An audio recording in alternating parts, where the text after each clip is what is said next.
তো বন্ধুরা 2026 সালে অর্থাৎ এই নতুন বছরে আপনাদের জন্য আরও একটি বড় খুশির খবর চলে এলো। আপনাদের বাড়িতে যদি কোনো ছাত্রছাত্রী থেকে থাকে, অর্থাৎ যদি কেউ স্কুলে পড়াশোনা করেন, তাহলে এই মুহূর্তে আপনাদের জন্য দুর্দান্ত সুসংবাদ। কারণ এবার আর 1000, 2000 বা 5000 টাকা নয়, সরাসরি ব্যাঙ্ক অ্যাকাউন্টে 10,000 টাকা জমা হতে চলেছে। ওই সমস্ত ছাত্রছাত্রীদের অ্যাকাউন্টে এই জানুয়ারি মাসেই এই টাকা ঢুকতে চলেছে। হ্যাঁ বন্ধুরা, ঠিকই শুনেছেন। তো বর্তমানে কাদের অ্যাকাউন্টে এই টাকা দেওয়া হবে এবং কবে থেকে দেওয়া শুরু হবে, সমস্ত বিষয় বিস্তারিতভাবে বলে দেব এই ভিডিওতে। এছাড়াও কোন কোন ছাত্রছাত্রী পেতে চলেছেন সেটাও বলে দেব। তাই ভিডিওটি একটুও স্কিপ না করে পুরোটা দেখবেন, এবং যদি আপনি আমাদের চ্যানেলে নতুন আসেন তাহলে চ্যানেলটিকে সাবস্ক্রাইব করে দেবেন আর পাশের নোটিফিকেশান বেলটি অল করে রাখবেন এই ধরনের গুরুত্বপূর্ণ ভিডিও সবার আগে পাওয়ার জন্য। তো চলুন ভিডিও শুরু করি। তো বন্ধুরা, এই বিষয়ে ইতিমধ্যে একটি আর্টিকেল প্রকাশিত হয়েছে। তো সেই আর্টিকেলে কি বলা হয়েছে এবং কারা কারা এই টাকা পেতে চলেছেন, চলুন দেখে নিই। দেখুন, বলা হয়েছে জানুয়ারিতেই হাতে আসবে ট্যাবের টাকা। তরুণের স্বপ্ন প্রকল্পে বিলম্ব নিয়ে প্রশ্ন শিক্ষকদের। তো এই জানুয়ারি মাসেই স্টুডেন্টদের ট্যাবের টাকা দেওয়া হবে। তো জানুয়ারি মাসে কবে থেকে এই টাকা দেওয়া শুরু হবে এবং কোন কোন স্টুডেন্টরা এই ট্যাবের টাকা পেতে চলেছেন, চলুন দেখে নিই। তো এই আপডেটটা কিন্তু লেটেস্ট আপডেট। দেখুন, এখানে আপডেট লেখা রয়েছে 31শে ডিসেম্বর 2025, অর্থাৎ ডিসেম্বর মাসের শেষ দিনই কিন্তু এই আপডেটটা প্রকাশিত হয়েছে। তো ট্যাবের টাকা নিয়ে কী বলা হয়েছে, চলুন এক এক করে দেখে নেওয়া যাক। দেখুন, প্রথমেই বলা হয়েছে সেপ্টেম্বরে ট্যাবের জন্য টাকা পাওয়ার কথা ছিল একাদশ শ্রেণীর পড়ুয়াদের, কিন্তু বছর শেষেও সে টাকা পেল না তারা। জানা গিয়েছে জানুয়ারি মাসে তরুণের স্বপ্ন প্রকল্পের আওতায় ট্যাব কেনার টাকা পাবে। অর্থাৎ সেপ্টেম্বর মাসেই ট্যাবের জন্য টাকা পাওয়ার কথা ছিল একাদশ শ্রেণীর পড়ুয়াদের, কিন্তু বছর শেষ হয়ে গেলেও তারা টাকা পায়নি। জানা গিয়েছে এই জানুয়ারি মাসেই কিন্তু তাদের ট্যাবের টাকা দেওয়া হবে। সেই সঙ্গে দেখুন, বলা হয়েছে প্রায় 6 লক্ষ পড়ুয়ার অ্যাকাউন্টে সরাসরি জমা পড়বে 10,000 টাকা। সরাসরি পড়ুয়াদের অ্যাকাউন্টে জমা হবে। স্কুলের প্রধান শিক্ষকেরা জানাচ্ছেন ইতিমধ্যেই জেলা পরিদর্শকদের তরফ থেকে চিঠি এসেছে। বুধবার ভার্চুয়াল বৈঠকও হয়েছে। অর্থাৎ প্রধান শিক্ষকরা জানাচ্ছেন যে ইতিমধ্যেই জেলা পরিদর্শকদের তরফ থেকে চিঠি এসেছে এবং বুধবার ভার্চুয়াল বৈঠকও হয়েছে। তো এই ট্যাবের টাকা নিয়ে আমি আপনাদের জানিয়ে দিই, একটি নতুন নিয়ম কিন্তু চালু হয়েছে, আর এই নতুন নিয়ম আপনাদের মানতে হবে। তা না হলে কিন্তু এই ট্যাবের টাকা আপনাদের পেতে সমস্যা হতে পারে। তো কী নতুন নিয়ম চালু হয়েছে, চলুন দেখে নেওয়া যাক।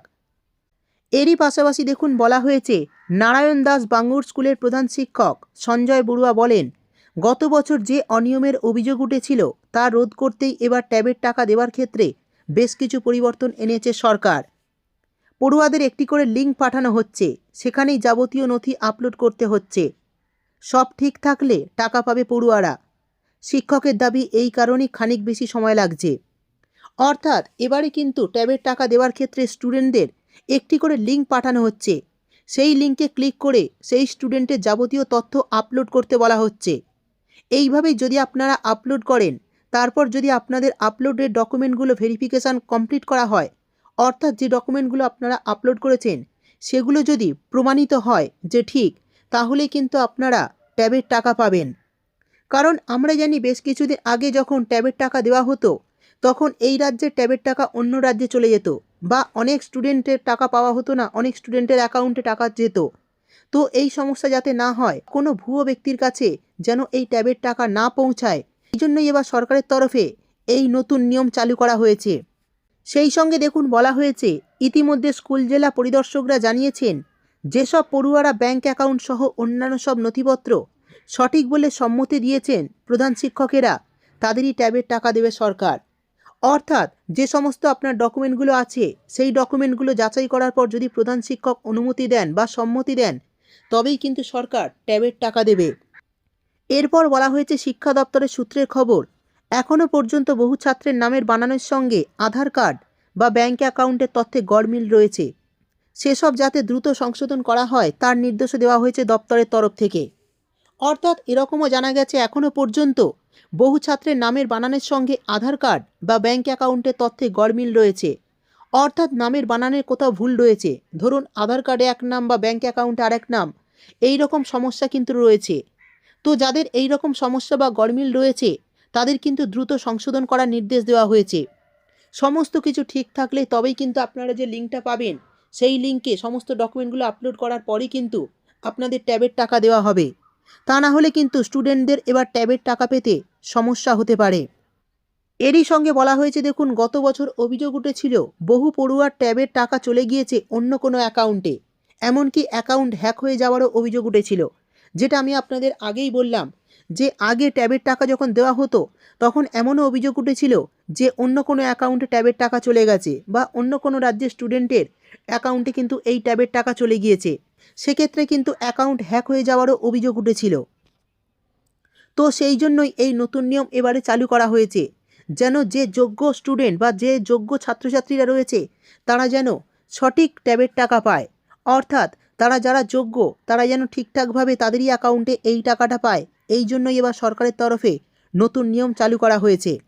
সেই সঙ্গে দেখুন, বলা হয়েছে দমদম উত্তর রবীন্দ্রনগর বিবেকানন্দ হাই স্কুলের প্রধান শিক্ষক অয়ন চট্টোপাধ্যায় বলেন, এতদিন প্রধান শিক্ষকেরাই পড়ুয়াদের ব্যাংক অ্যাকাউন্ট নম্বর সহ অন্য তথ্য সরাসরি পোর্টালে আপলোড করতেন। অর্থাৎ এতদিন কিন্তু প্রধান শিক্ষকেরাই পড়ুয়াদের ব্যাংক অ্যাকাউন্ট বা সমস্ত তথ্য কিন্তু সরাসরি সরকারি পোর্টালে আপলোড করতেন। এবার আপলোড করার আগে সেই সব তথ্য ঠিক লেখা হলো কি না তা একবার পড়ুয়াকে দিয়ে যাচাই করানো এবং তাদের কাছ থেকে সেলফ ডিক্লারেশন নেওয়া হচ্ছে। আমাদের স্কুলে 5 জন এমন পড়ুয়ার অ্যাকাউন্টেও সমস্যা রয়েছে, নিরাপত্তাজনিত কারণেই এই বিলম্ব। অর্থাৎ বুঝতেই পারছেন, আপনাদের যে লিঙ্কটা দেওয়া হবে সেই লিঙ্কে ক্লিক করে আপনাদের সমস্ত কিছু সেলফ ডিক্লারেশন ডকুমেন্ট জমা দিতে হবে। জমা দেওয়ার পর সেই ডকুমেন্ট যদি যাচাই হওয়ার পর ঠিক মনে হয় বা অ্যাপ্রুভ করা হয় তারপরে কিন্তু আপনারা ট্যাবের টাকা পাবেন। আগে যেমন সরাসরি টাকা দেওয়া হতো, এবার কিন্তু আর সরাসরি টাকা দেওয়া হবে না। এই নতুন পদ্ধতির মাধ্যমেই আপনারা কিন্তু এবারের ট্যাবের টাকা পাবেন। জানুয়ারি মাসের 15 থেকে 20 তারিখ বা 25 তারিখের মধ্যে এই টাকা আপনাদের ব্যাংক অ্যাকাউন্টে দেওয়া শুরু হতে পারে। তাই যারা এই ট্যাবের টাকা পাওয়ার জন্য অপেক্ষা করছেন বা চিন্তা করছেন, চিন্তা করবেন না। সমস্ত যোগ্য ছাত্রছাত্রীরাই কিন্তু এই ট্যাবের টাকা পেয়ে যাবেন। শুধু আপনাদের এই নতুন নিয়ম কিন্তু মানতে হবে। নতুন নিয়ম আপনারা মানলেই কিন্তু সরাসরি আপনাদের ব্যাংক অ্যাকাউন্টে এই 10,000 টাকা ক্রেডিট হয়ে যাবে। তো এই বিষয়ে যদি আপনাদের কিছু জানার থাকে তাহলে অবশ্যই কমেন্ট করবেন। ভিডিও ভালো লাগলে একটি লাইক দিয়ে দেবেন। দেখা হবে পরের একটা ভিডিওতে।